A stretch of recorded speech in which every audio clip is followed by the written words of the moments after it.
We've got canal in water that way, we've got abandoned canal this way, and a new route going that way. Join me on this video to find out more.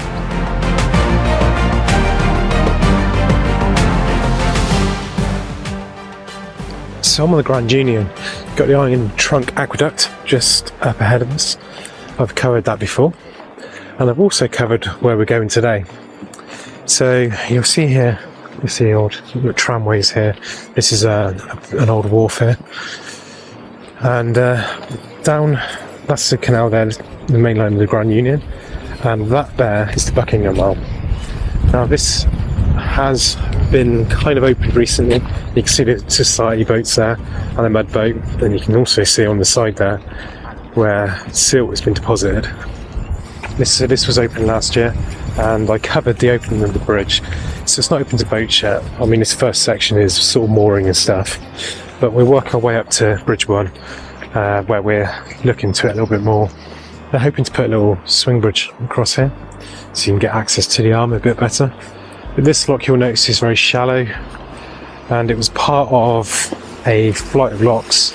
It was just the last little bit to level it up that existed, that went down in that direction to the River Ouse and came back on the other side. And they built the Iron Trunk Aqueduct to replace that flight of locks. They opened up with the locks originally, just showed how important the canal was to the area, and that's why it widens out here. I never covered this side of the locks on that video. I'm just going to have a little look down there now. I don't think much exists of them. You'll be able to see the embankment and stuff.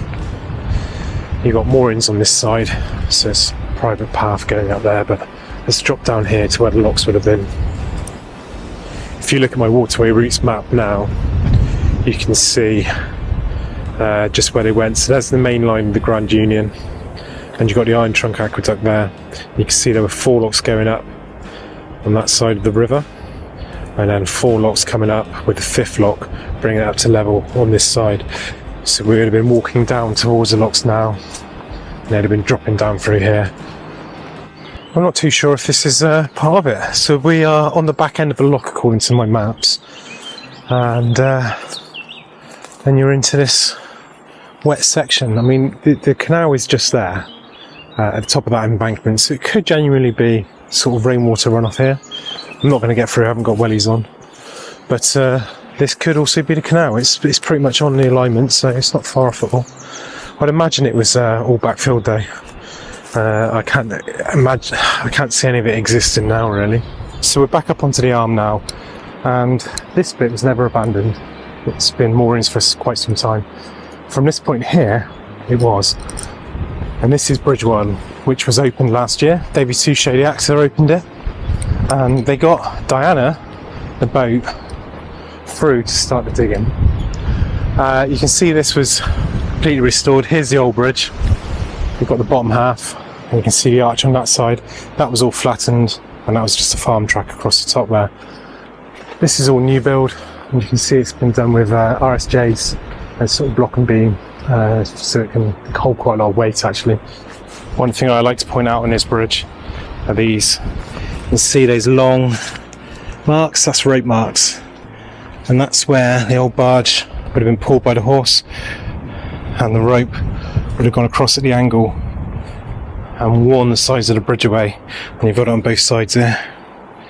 Look how deep that one is, it's longer than my little finger. When we were here, the boat got through this section here and then got stuck right here, and they couldn't go any further, and they didn't know how far they were going to get it.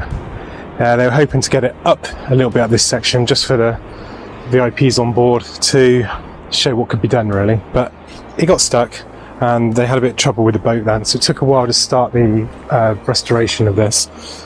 So although it was open to water, it wasn't open to traffic. So here's one of the mud boats, look, you can see.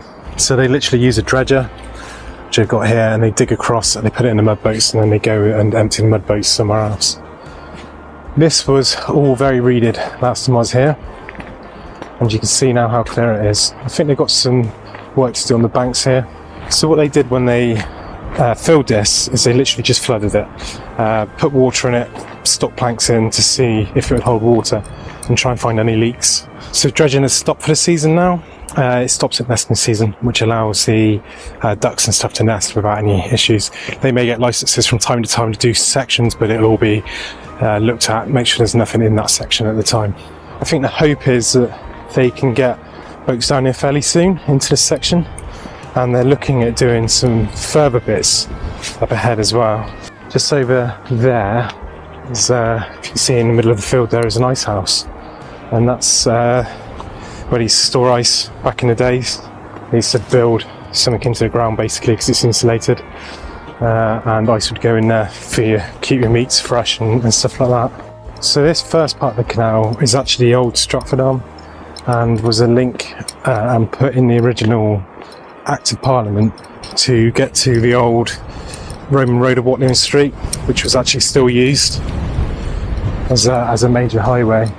And then the Buckingham arm was surveyed in 1793 and passed in Parliament in 1794.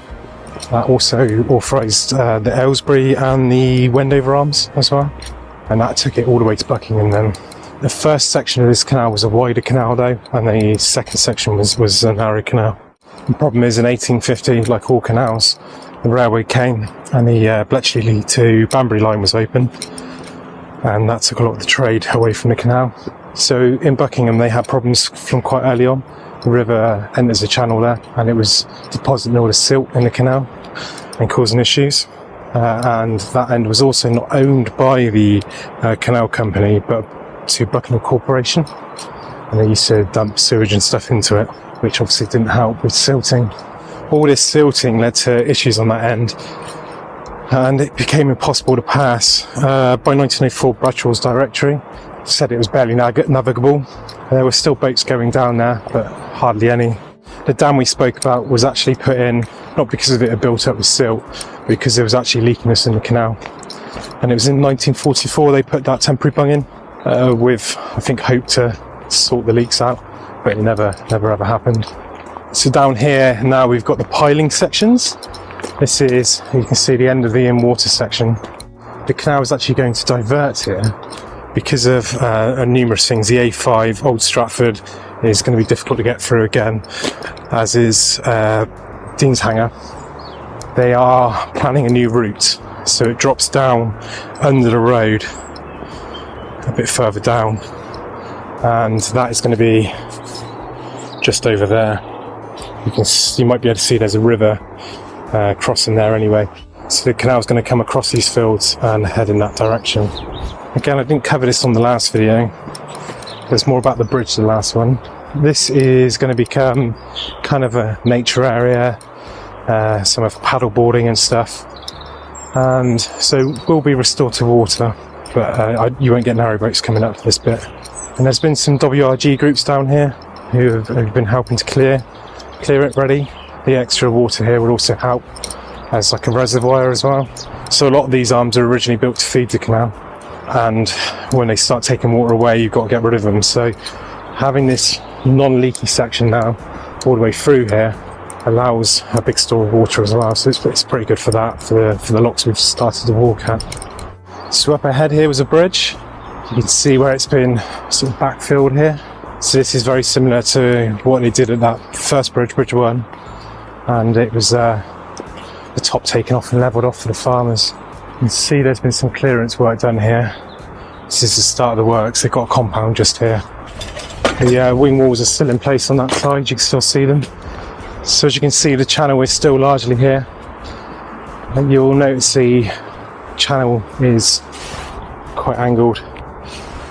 It's quite common on canals. People always seem to think they're just straight flat sides, but they're not. Most have a deeper middle, mainly because a lot of the time you had wharfs and stuff, but most of the time boats just carried on going. They weren't sort of stopping every couple of miles for leisure activities back in the day. There's a stream just below us here, so you've got a paddle gear here for draining. This doesn't appear on my map, so I imagine it's probably something much newer. You can see the gear in the bottom there. Look, we've got the paddle and the gear at the top.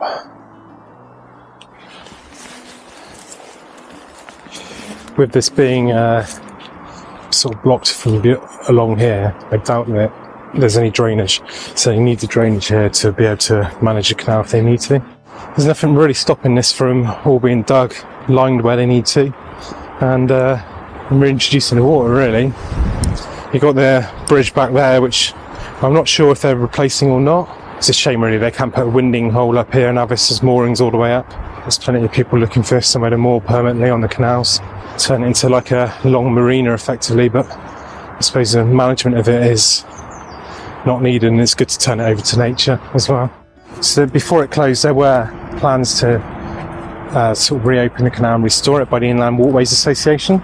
That was in 1961, but they struggled to get any local members to join up, and it then went into the history books. Thankfully, things have changed now, and there's a very active Canal Restoration Society on board and doing some great work. So the Canal Society was formed in 1992, where the initial clearance work started. It was mainly to document it though, rather than restore it. It was still owned by British Waterways up to, I believe, the A5. They're slowly gaining more access to the route with permissive access and stuff. There is basically the section from here onwards you can't walk until you get quite far down. There's an old bridge, and then you can walk all the way through to Buckingham. Then there's only 2 locks on here, so there's not a lot in the way of structures other than bridges along here. Yeah, you can see down here where there's been some sort of brush cleared. It's drying out now. I didn't actually realise that they'd been down here, to be honest. I was speaking to Adrian on the Litchfield Canal where I've been filming this morning for the opening down there, and he said that they've been down here doing some clearing and stuff. It's quite wide up here. Like I said, this was designed to take the wider boats. There'd been the Old Stratford arm, so the boats coming up here could have been sort of just over 4 metres wide. You can see the cars going past up here actually. There's no way you would clear that road. You're just slightly above it here. The road must drop down from the bridges over there. So just a short video on this one today. I just wanted to update while I was in the area about what's happening down here since I was here last. I had a viral video on this one, had like 1.5 million views on the short, and a lot of people were complaining that the boat didn't get through. And it wasn't that they'd done anything wrong, the Canal Society, it was the fact that they never expected it to go very far. They just hoped it would go a bit further than it did. There was always going to be silt in there, there was always going to be blockages in there, and they've done a fantastic job, as you can see, to open it up now that boats can go up and down there. So hats off to the Buckingham Canal Society. Please look in the description, there will be a link for you to join them if you want to. But thanks for watching, have a great day.